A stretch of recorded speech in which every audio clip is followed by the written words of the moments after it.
In 1983, Joe Delaney was maybe the best young running back in the NFL. No Kansas City Chiefs player has worn number 37 since he did at age 24. This is the story about why. No one that knew Joe had ever seen him swim. Not his mother or his wife, who knew him since he was 7 years old. It was a hot day in Monroe, Louisiana. Children were cooling off in the water. Joe was relaxing under the shade of a tree with his family. When Joe heard the children's voices crying for help, he never hesitated. With hundreds of people at that park, you would think that someone who knew how to swim would help. 3 young boys were drowning. In a selfless act that happened as quickly as Joe Delaney could sprint, he jumped into the water. One boy felt himself being jerked out of the water. Joe then dove into the water for the other 2. Joe never came back up. Joe and the other 2 boys all drowned that day.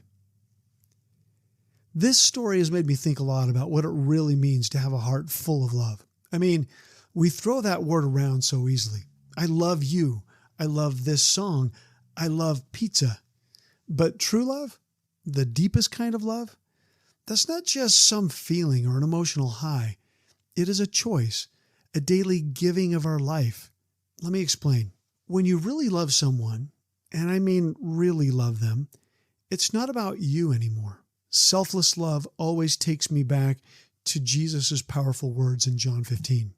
Greater love has no one than this, to lay down one's life for one's friends. Jesus is talking about sacrifice, something he knows a lot about. Sacrifice to willingly embrace giving your life. That's really the ultimate expression of selflessness and of love. And that's exactly what Jesus did for us. He didn't just preach about sacrifice and love. He was sacrifice and love. He embodied it.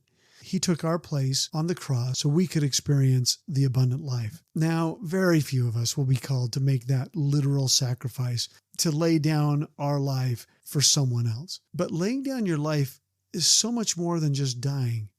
It's a constant setting aside of our own interests, our own comforts and desires for the good of others, even when it costs us. It's loving to the point of denying your own desires. Just think about your closest relationships, your spouse, your family, your best friends. Do you lay down your life for them in the daily humble laying down of your wants, your ambitions, your petty annoyances for their sake? So I'm challenging myself and challenging you. Let's take an honest look at how we're loving those around us. Are we living for ourselves or for them?